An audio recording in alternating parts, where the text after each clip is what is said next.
Like I'm ready to go out here. I It's had a crazy. thought. I had a thought when I Let was my talking head about just Kendrick, go. right? Because my boy was asking me what did I think was gonna happen with Kendrick, and I'm like, and I've been telling y'all this for a while. I didn't think y'all was gonna, I don't think we're gonna get a deluxe album, and I've been saying this since the first day. I'm like, that was it. Like you ended it right there. You know what I mean? You ended it, and then I'm like, even him dropping another solo album, like this last 21 months have probably been so exhausting. I don't even care what type of condition you are in. The mental fatigue of Kendrick Lamar's last 21 months is like anything I've never saw. Just the mental fatigue. Having to deal with so many people saying shit about you, certain people talking about you. What's my boy name that fuck with C? I fuck with him too. Who? Andrew Oh saying yeah, shit Andrew. like Yeah, that. yeah. I got you. It's too easy. Andrew, right? Andrew Schultz say shit like different people playing with your name. People that would have never played with your name before right now. Like it's certain people saying shit, it's certain things he got to deal with. And Dot is still an internet kid. Like he came up in the internet kid era. So I'm telling y'all right now, the support you show him, he sees it. Just like the negative shit. But the support y'all show him, he sees it because he grew up in that era. That's they shit. But it's fatigue. It ain't just motivation, it's fatigue. Because you got to remember, there's nothing to motivate. He's already at the highest level that nobody's ever seen in this thing. That's true. Like he's past that level. Like he's at the top. It motivated to go where? If you think about it, bro, there is nowhere else to go. They got the most Grammys. History. You know what I'm saying? Like there is nowhere else to go. You got a pole. Now that's not to say he should stop. I mean, because it ain't about none of that. Like hip hop, the artistic merit of it is just expressing what you're going through and trying to facilitate like something for other people going through the stuff you're going through, making sure people don't feel alone, representing the culture. So there is a thing that has to happen, but also, and we just talking about some dude that just came out of stadiums. That ain't never happened in hip hop. We talking about some dude that just won 5 Grammys last year for one song and then 5 Grammys, you feel me, this year for some music. You know what I'm saying? Like, no sleep. Bro, like he did a custom concert on Amazon that was the biggest shit in the world. He did the Super Bowl twice. Like he's at the pinnacle, bro. So it's like he's not the kind of person worried about maintaining. That's just not who he is, right? He's overachieved. You know what I'm saying? So it's like it's a fatigue that comes with that. It's a fatigue that comes with somebody, to me, that really comes from the street and having people play with your name. You know what I'm saying? It's a fatigue that comes with that and not being able to do nothing. Like Dave seeing people and not being able to do nothing, it's got to be fatiguing because that's not who he is at his core. Now, don't get me wrong, he done made some money, so he got to protect his interests. But trust me, Dave ain't used to let nobody talk shit. That just ain't who he is. He a stand-up dude. But again, like where Kendrick has gone in hip hop, really nobody's ever went there as an artist. I ain't even not business, just artistically. Like nobody been in a stadium tour. Rappers don't go on stadium tours. The man helped Lefty Gunplay get a. And I always thought Grammy. he did a great job, Coach. I always thought he did a very great job, right? God damn it, Trap. I think he always did a very great job of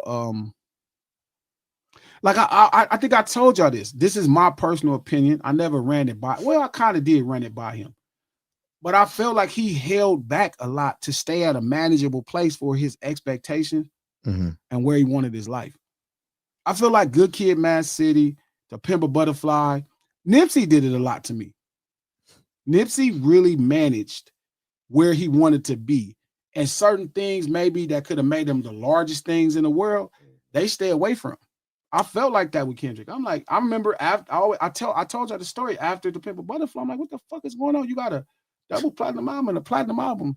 You know what I'm saying? And I'm like, bro, I think you could be in, because at this time I'm watching rappers be in arenas. And I'm like, wait a minute, why are you not in an arena? Like, you got the shit. Right.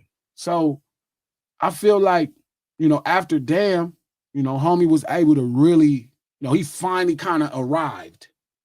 Okay. Not critically or with fans, but like at the highest level of the game. Right. Right. This is where the highest level of rap for sure had ever been. Damn. In 2017, 18, he's at the highest level of the game. right? Even to the point where he does a fucking Super Bowl when rap had just this the first rap at the Super Bowl. Yeah. Right? So he's at the level, and then he gets into a situation that propels him past any place rapper have ever been. Man, that shit is fatiguing, bro. The last 21 months, I can't even imagine how tired dude is. It's funny because I never thought about this. I never thought of it just being mentally fatiguing. Hell yeah. It's people playing with that dude name, man, and people saying shit and disrespecting him, and he watching motherfuckers have to, a bunch of motherfuckers saying shit, and he just having it. He not used to letting motherfuckers say what they want to about him. I've always thought about it more from Drake's side of the fence. It's probably a mentally fatiguing situation for him. You know what? Somebody else said that. They said, who was that? Trap that said that about Drake. They was asking me, what did I think it felt like to be Drake or Cole in this situation? And I'm like, well, Drake was prepared for this. He was prepped for this. He had been in show business at this point for a while. I don't think he wasn't at this level of show business, but he had been famous in show business for a while. Right. He had been prepared for this. Dot really was never prepared for this. That's not to say I don't think I don't know if he thought he would be here. I mean, I definitely remember a time in 2011, 12 where he didn't think he was going to be right where he at now. Maybe in 2014, 15, yeah. Maybe even in 2017, he thought he could be here. You know what I mean? He was like, I could get there.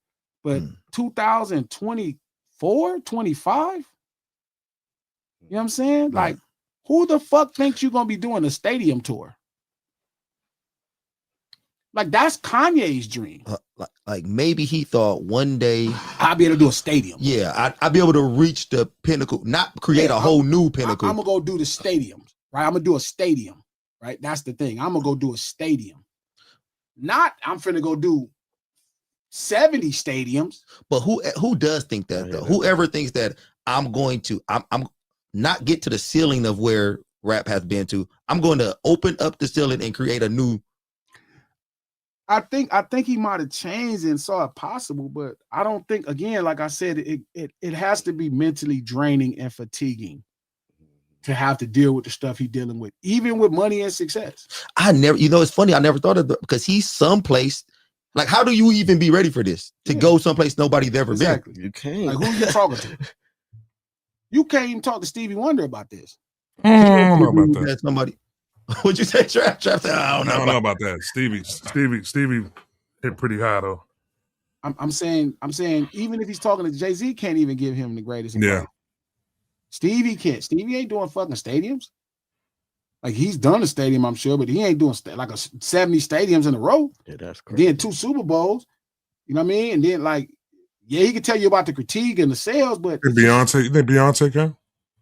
Yeah. Beyonce, yeah. It's funny, Trap. It's funny because when he said Jay-Z, I was like, Jay-Z probably could talk to Cole and Drake about, because, Jay-Z, the greatest number 2 of all time. He could talk to them about being number 2. But Beyonce, he'd have to go to the wife and ask her how it is to be like this, because Beyonce has. This is like Michael Jackson type shit, though. You feel that? Yeah. I would say that. I hate nobody don't really want to say it. I'll say it. Probably. He up there, the hip hop version, basically. How much further up can you go? He's up there. It's like, this is where it's at. But to me, I feel like it ain't the success part. That's the thing to me. It's the fact of letting niggas having to hear niggas playing with his name. It bothered niggas right now when niggas be saying shit to me on Twitter. Yeah. I don't like niggas saying shit right now. Well, that comes along with success, though, B. But I'm saying it's different when you're not used to allowing that. See, a lot of niggas, that ain't really no thing. They used to that. That nigga ain't used to niggas playing with his name and saying shit. That nigga's not used to that. That's why I was like, when you look at him, when he's sitting at the Grammys, if you can't tell that this is not something that he used to dealing with, playing with, not success, but like you could tell like the burden on him, like, I'm winning, but these niggas playing with me. I can see the energy. I know his energy. Like, the first person I look how seen. serious he be up there talking when he giving his speeches. But go ahead, Trap. I'm sorry. The first person I seen like this, and then say it like the reason why he dealing with it is because he won too much was 50. When 50 was feeling like niggas was playing with him, you know what I'm saying? It was like, and he knew it was only because he won too much. He was winning too much, and niggas was just, now they started playing with his name and shit like that. You know what I'm saying? That's I a feel prime like example. But I'm gonna say this. G kind of said it perfectly about how Kendrick was kind of holding back. So I don't think that fans understand. Like G have made a while ago. He was talking about how everybody think he's a good kid in the Mad City. So when we look at 50, we look at a Nipsey and all these kind of guys. We don't look at Kendrick coming out the same vein as these type of dudes, but he is. So now so when he has to hold back and not do what they think a 50 or a Nipsey would do, because they don't look at Kendrick like that. He don't want to. Yeah. They don't understand like Kendrick is more like them than they like to believe.